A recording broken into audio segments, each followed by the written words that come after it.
제가 여기 광주에서 태어났고요. 부모님들 양가 부모님들이 다 저기 담양에서 대대로 살아오신 그 집안입니다. 한마디로 말해서 원단 오리지널 호남입니다. 근데 제가 고등학교까지 이제 광주에서 동신고 졸업했어요. 고등학교까지 졸업하고 서울에 올라가서 이제 대학교 다니고 지난 2020년 총선에 내려온 게 사실은 그 전에 물론 광주 왔다 갔다 했습니다만 군대도 저기 해남에 하원반도에서 저축경찰로 근무를 했습니다. 그렇기 때문에 호남에서 인연이 끊어진 건 아닌데 그래도 호남에 직접 내려가지고 부대끼면서 살아본 것은 제가 한 40년 만에 2020년에 내려온 게 이제 40년 만인 것 같습니다. 근데 이제 제가 살아보면서 호남이 굉장히 대한민국 다른 지역하고 다르다 하는 느낌을 저는 좀 새삼 느꼈습니다. 그 전에 자기가 그 정도까지는 잘 몰랐어요. 한 가지 예를 좀 들어볼게요. 제가 서울에서도 이제 우파들 그 동지들이 아직 이제 활동도 오고 그랬기 때문에 총선이 끝난 뒤에 이분들이 광주에 와가지고 같이 좀 토론도 하고 이야기도 해보자 그래가지고 저한테 장소를 마련해 보라고 그러더라고요. 근데 아시겠지만 광주에서 우파들이 우파 마음속에 있는 이야기를 대놓고 하기가 쉽지는 않잖아요. 그 식당 같은 데서 그래가지고 그냥 우리끼리 따로 좀 조용한 이야기할 수 있는 장소를 찾아보려고 제가 좀 노력을 했습니다. 쉽지는 않았어요. 근데 그 중에 하나가 북구청에서 운영하는 어떤 그런 장소가 있더라고요.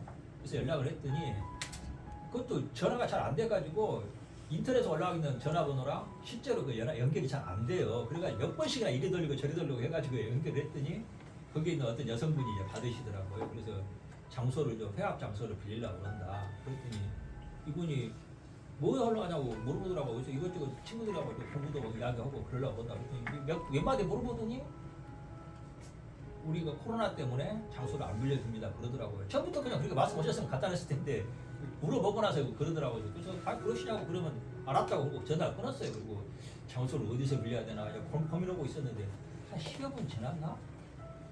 제 핸드폰으로 처음 보는 전화번호로 전화가 오더라고요. 그래서 받았어요. 그랬더니 어떤 상당히 나이가 드신 남자분 목소리로 제가 기억나는 대로 이야기를 옮겨볼게요.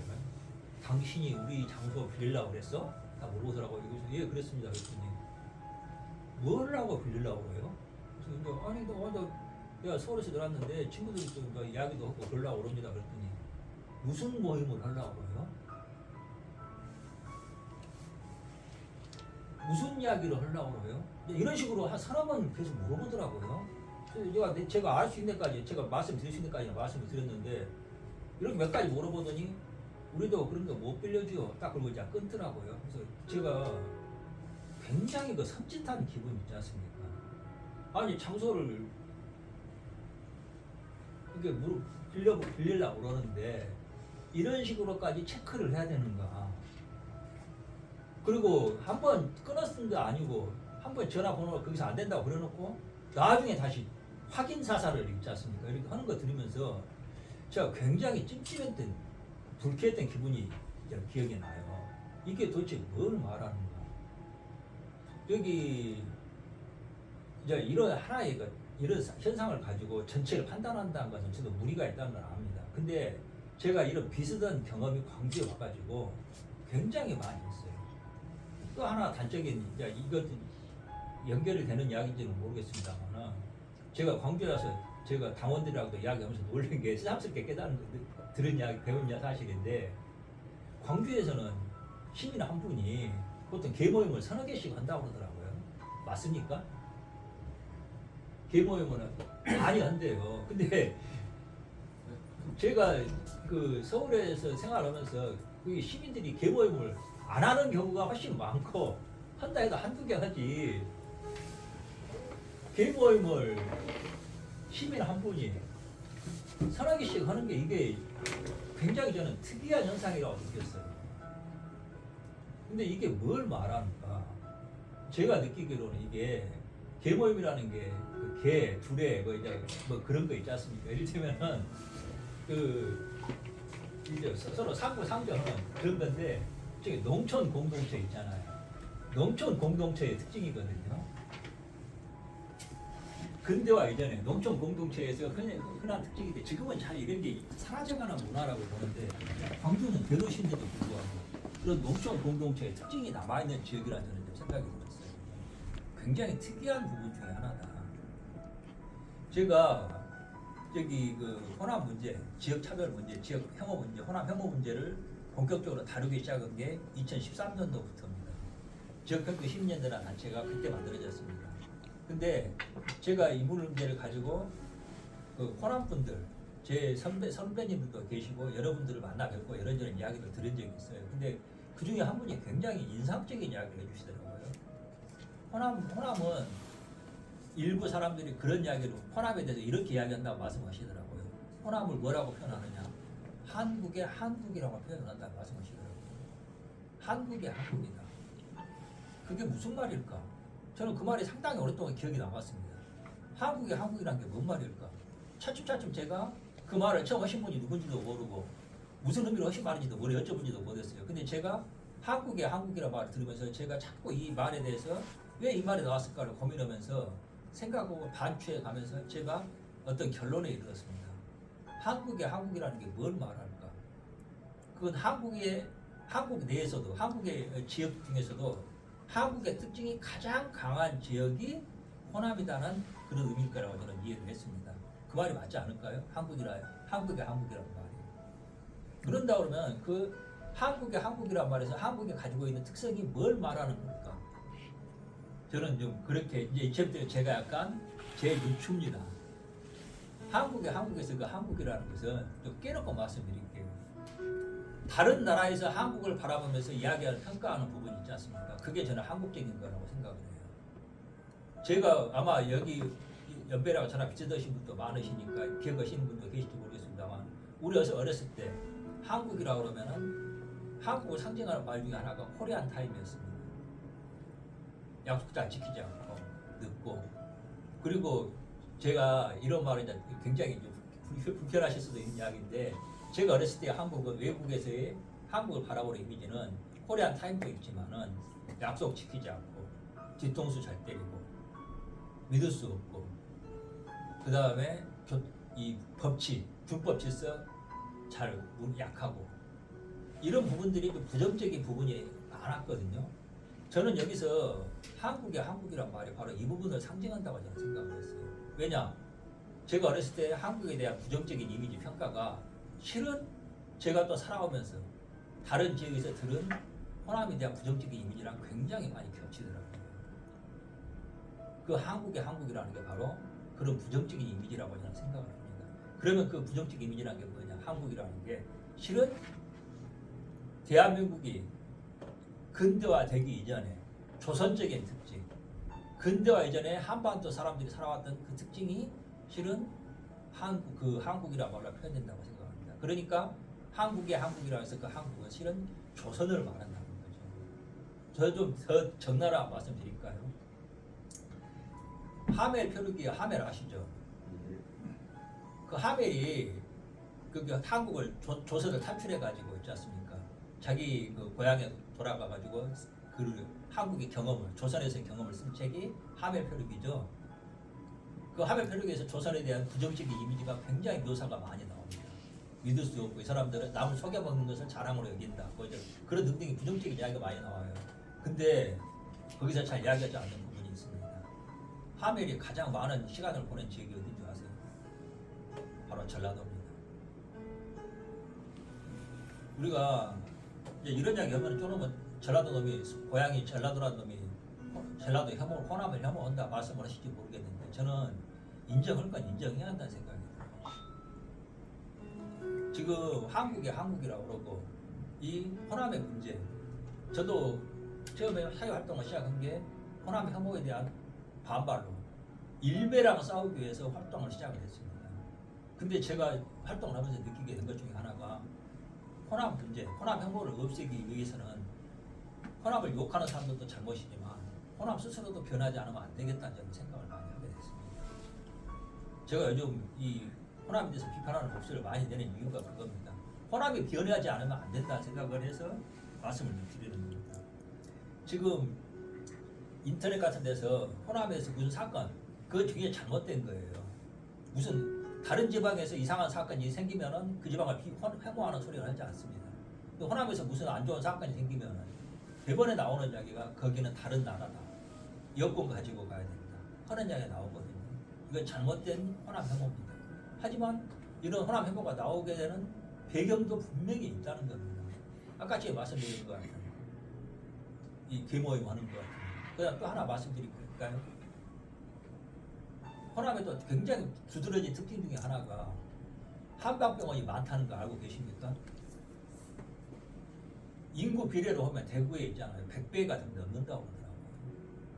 물론 한방이 무조건 배척할 것이라고 보기는 어렵습니다. 하지만은 그 현대의학하고 한방하고 비교해서 어느 게 과학적이고 어느 게 근대적이고 어느 게 전근대인가 하는 것은 명백한 거 아닙니까? 한방병원입니다. 호남은 기하게 많아요. 기하게. 그리고 그 한방병원이 그러면은 우리 호남 사람들의 건강을 치료를 하고 병을 고치고 건강을 개선하고 그런 역할을 하는가? 그거 아니라는 거 솔직한 이야기인데 현지 우리 호남 분들은 다 알고 계십니다. 주로 무슨 교통사고 보험 같은 거 있지 않습니까? 그걸 악용하는 데 많이 쓰이고 있는 거 사실 아닙니까? 이렇게 저는 지금 호남이라는 질서가 한국이라는 게 전 근대 사회에서 근대 도시에서 현대화된 도시에서 농촌 공동체 질서를 상징하고 전 근대를 상징하는 이런 지금 현상을 나타내고 있다고 생각하거든요. 지금 저도 호남 혐오와 맞서 싸웠습니다. 호남 혐오라는 게 잘못된 부분도 있지만 가장 본질적으로는 혐오감이라는 게 뭐냐면은 이질감의 다른 편이거든요. 다르다. 저 사람들은 우리랑 다르다는 어떤 감정이 있어서 나오는 게 그게 혐오로 쉽게 연결이 됩니다. 그러면은 저는 지금 현재 저는 대한민국에 있어서 가장 지금 심각한 대립구도는 호남과 나머지 지역의 대립구도라고 생각을 합니다. 호남과 대한민국의 대립구도라고 생각합니다. 그러면은 제가 여쭤볼게요. 지금 현재 호남이 상징하는 가치하고 대한민국이 상징하는 가치하고 누가 변해야 될까요? 저는 분명히 말씀드리는데 저도 20대 때 운동권이었고 굉장히 강력한 좀 극렬 좌파였습니다. 흔히 산업행이라고 아시죠? 조국이 소속돼서 일했다는 여기 박노해나 이런 친구들이 일했던 산업행에 저도 소속돼서 일을 했습니다. 저희가 분명히 말씀드렸는데 호남하고 대한민국이 대립하는 가치에서 호남이 더 진보적이고 더 긍정적이고 대한민국 발전을 위하는 방향이라고 그러면은 저는 제 목숨 내놓고 저는 호남을 지지해서 싸울 자신이 있습니다. 지금도 늙었지만. 하지만 과연 그런가? 지금 호남하고 대한민국하고 두 개가 상징하는 가치가 있는데 어느 게 더 진보적이고 우리나라 사람들에게 더 바람직하고 우리가 앞으로 살려가야 할 가치일 것인가? 호남입니까? 저는 그런 생각이 들지가 않습니다. 저는 옛날에 지금도 우파들 가운데는 5.18을 혐오하는 사람들이 있는데 저는 분명히 대놓고 5.18을 인정해야 한다고 말하는 사람이에요. 민주화에 대해서 인정해야 한다고. 하지만 이 호남이 과거 그 진보의 가치를 상징하던 시기가 끝나버렸어요.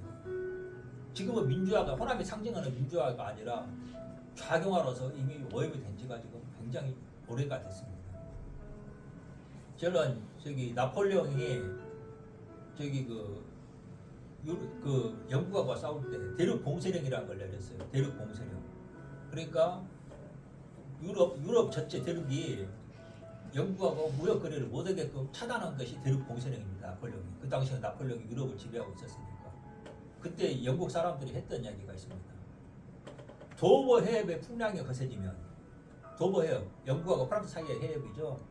도버 해협의 풍랑이 거세지면 대륙은 고립된다. 웃기는 이야기 아닙니까? 영국을 대륙으로부터 고립시키려고 대륙 봉쇄령을 내려가지고 그랬는데 영국 사람들이 그때 한 말이에요. 거기에 대해서 나폴레옹이 대륙 봉쇄령을 내리니까 거기에 대해서 한 말이 도버 해협의 풍랑이 거세지면 한마디로 대륙하고 영국 사이가 교류가 방해를 받으면 누가 고립된다? 영국이 고립되는 게 아니라 대륙이 고립된다는 이야기입니다. 굉장히 무서운 이야기죠. 근데 그 말이 틀린 말이 아니었어요. 왜냐? 영국이 더 진보의 방향에서 가깝게 나아가 있었고 산업혁명을 일으키고 있었고 그렇기 때문에 서로 교류가 끊겨지면 영국이 손해보는 게 아니라 대륙이 더 큰 손해를 본다는 이야기를 했던 겁니다. 저는 광주 호남과 대한민국의 관계를 바라보고 있으면은 이 말이 떠오릅니다. 이 에피소드. 옛날에는 언제까지인지는 모르겠습니다만 한때 광주가 더 진보의 방향이었고 앞서 나아가는 민주화의 상징이었습니다. 근데 지금은 그런가? 호남과 대한민국이 서로 분리되고 그렇게 되면은 누가 한때는 대한민국이 고립됐지만 지금은 이미 호남이 고립되고 있는 이게 현실이라고 저는 생각을 합니다. 지금 호남이 바뀌지 않으면은 굉장히 저는 대한민국에도 비극이고 광주에도 비극이고 호남에도 비극이라고 생각을 합니다. 좀 제가 굉장히 얼마 전에 그런 이야기를 했어요. 호남 분들이 호남 지식인들 정치인들이 놓고 쓰는 말이 양무 호남 시무국가란 말 좋게 많이 쓰시죠. 충북어 이순신이 쓰신 말씀입니다. 호남이 없으면 국가도 없다. 이민들에 따라 이게 진실이었습니다. 왜냐? 호남이 있었기 때문에 왜군하고 맞서서 싸울 수가 있었고 대한민국 한반도 전체를 조선을 먹여 살렸기 때문에 양무 호남 시무국가가 맞았어요. 근데 지금도 똑같이 이 말을 써먹는 것처럼 완전히 왜곡이자 기만이라고 생각을 합니다. 호남이 없으면 대한민국이 없습니까? 오히려 저는 제가 보기로는 더 진실에 가까운 거 양무 호남 시무 양무 호남 국가 생존 양무 호남 국가 발전이라고 생각합니다. 왜냐? 호남이 지금 대한민국 발전의 발목을 잡고 있다고 저는 생각합니다. 이런 이야기 하면 진짜 저는 욕 얻어먹고 진짜 짝돌 맞을지도 모르겠습니다만 제가 할 말은 해야 한다고 생각합니다. 호남이 대한민국 발전을 가로막고 있는 상황이 언제까지 가야 될 것인가. 이번에 지금 두 가지 굉장히 상징적인 사건이 있었죠. 새만금 잼버리.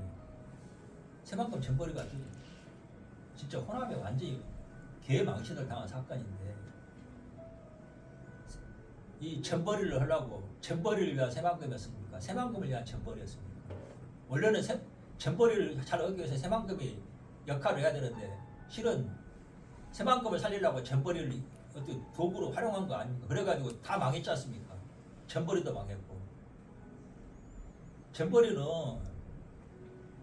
우리나라가 1988년에도 그 88 올림픽을 성공시킨 나라입니다. 2002년 월드컵 경기도 대회도 성공시켰고요. 잼버리가 그 대회보다 더 큰 대회입니까? 아니잖아요. 그 잼버리는 굉장히 무서운 의미가 있는 게 각국에서 잼버리 하는 정도의 청소년들이라고 하면은 그 상류 계급의 자녀들이에요. 잼버리가 뭔지 아십니까? 그냥 캠핑이 아니에요. 전쟁 준비하는 서양 문명의 상징 같은 그런 대회입니다. 그렇기 때문에 상류 계급의 자녀들이 잼버리를 많이 하고 그래서 걔들이 앞으로 미래의 그 나라의 상류층 지도층이 될 가능성이 높은 애들이에요. 걔들 데려다가 완전히 개망신시키고 한국의 이미지를 똥으로 만든 게 지금 이번에 새만금 잼버리입니다. 그걸 왜 그렇게 만드는 줄 아세요? 단적으로 말씀드릴게요. 호남에 가지고 있는 반기업, 반시장 정세가 있습니다. 기업도 싫어하고 시장도 싫어해요. 그러면 가난할 수밖에 없어요. 그러지 않습니까? 기업을 싫어하고 시장이 싫어하는데 기업들이 와서 투자하겠어요? 투자 안 해요. 와서 투자한다고 막는 게 호남이었습니다. 새만금에 LG CNS가 스마트폰 만든다고 그러니까 머리도 싸매고 반대해가지고 투자 3,800억 여의도 4분의 1 면적에다 투자한다고 하는데 그거 가로막아서 못하게 만든 게 전라도였습니다. 그러면 기업들이 당연히 안 오죠. 그럼 기업이 안 오면 가난하죠. 기업이 안 오면 가난하게 살면 되는데 냉수 마시고 나무를 심으면 되는데 그러기는 또 싫거든요. 그러니까 뭘 하느냐. 호남이 주로 장점이 5.18의 피해 우리가 피해를 입었다. 그러니까 그걸 동원해가지고 뭘 하냐면은 정부 예산 끌어들여가지고 정부 공공 프로젝트 따오는 겁니다.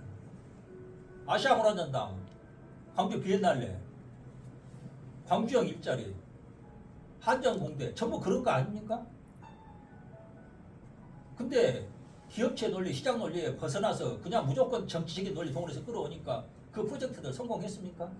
저는 영암 FM도 있죠. 영암 F1. 내가 알고 있기로 그렇게 전부 호남이 강자 부려가지고 정부 예산 끌어온 사업 중에서 프로젝트 중에서 성공한 거 하나도 없습니다. 그러면 어떻게 되는 줄 아세요? 실패하면 돈 더 투자해라, 더 지원해라. 그래도 안 되면 더 새로운 또 프로젝트 하나 만들어냅니다. 이렇게 전벌이는 이 경제 측면에서 호남의 문제를 드러내고 있다고 저는 생각합니다. 또 하나, 정치, 외교, 안보 분야에서의 문제를 드러내는 게 저는 이번에 정유성 문제라고 생각합니다. 제가 한번 여쭤볼게요. 정유성 문제가 설득력이 있습니까? 다른 지역에서 그러니까 다른 나라라고 그러고 너희들은 차라리 북한 편이라고 이야기가 안 나오겠습니까? 저는 이 문제 굉장히 호남에서 심각하게 받아들여야 한다고 생각합니다. 간단합니다. 호남에 대한 혐오감, 저희가 강자 심각한 문제로 호남 혐오감을 대해서 싸워왔습니다만 호남 혐오의 근본에 대해서 호남은 무엇에 대해서 대답해야 되냐면 먼저 우리가 북한 편이냐 대한민국 편이냐부터 그 대답부터 확실하게 해야 돼요. 그러면서 우리 혐오하지 말라고 이야기해야지 혐오할 만한 짓을 하면서 혐오에 대해서 반발하는 게 말이 되겠습니까? 아니 종북 짓을 하면서 종북이라고 비판하면 싫어하는데 5.18 문제에 있어서 우리나라 우파들, 허접한 우파들이 잘못하고 있는 게 있습니다. 5.18 때 북한군이 왔다는 이야기 한번 들어보셨죠? 저는 말도 안 되는 이야기라고 저는 대놓고 그거 반박을 하고 그렇습니다. 그런데 동시에 이런 의문이 사라지지 않는 원인이 있습니다. 뭐냐? 이렇게 종북 짓을 하잖아요. 아니 정일성 같은 자를, 정일성은 저기 중공 인민군가하고 북한 인민군가를 잡고 간 자예요. 우리나라 6.25 때 북한군, 중국군, 인민군이 내려오면서 그 노래를 부르면서 사기를 북돋으면서 대한민국 사람들을 죽였단 말이에요.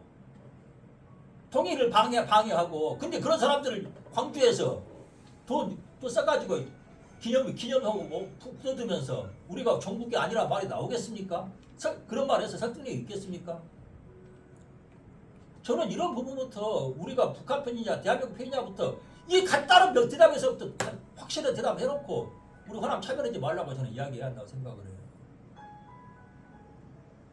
제가 좀 흥분해가지고 죄송합니다. 근데 지금 저는 제가 이런 이야기 하면 호남에서 욕 얻어먹는다는 걸 잘 알고 있습니다. 지금도 제 욕하는 사람들이 너무 많아요. 심지어는 뭐 저보고 저기 매향노라고 그러더라고요. 매국노가 아니고 고향 팔아먹는 놈이라고. 근데 저는 매향도 아니라 무슨 소리를 듣더라도 활력생활을 해야 된다고 생각합니다. 저 정말 저는 별것 없는 놈입니다. 스펙도 별것 없고 실력도 없고 별것 없어요.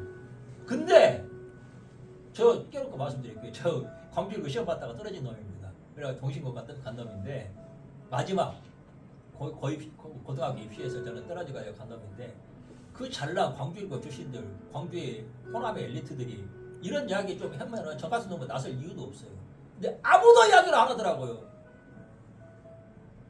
그래서 저 같은 놈이라도 나서서 발언해야 된다. 발언하다 보니까 제가 여기까지 왔습니다. 저는 여기 오신 분들이 호남이 변해야 한다는 문제의식을 가지신 분들이라고 생각을 해서 이런 말씀 드렸고요. 이런 이야기 저는 이게 녹화를 안 하는 게 맞지 않겠냐 마스 요청을 드리려다가 뭐 제가 욕 얻어먹는 거 하루 이틀도 아니고 그래서 할 이야기를 하자. 죽을 때 죽더라도 가자. 생각으로 말씀을 드리는 겁니다. 저기 좀 말이 제가 원래 좀 배운 게 없어가지고 말이 거칩니다. 좀 거슬리시는 분이 있더라도 그렇게 이해해 주셨으면 하고요. 좀 들어주셔서 감사합니다.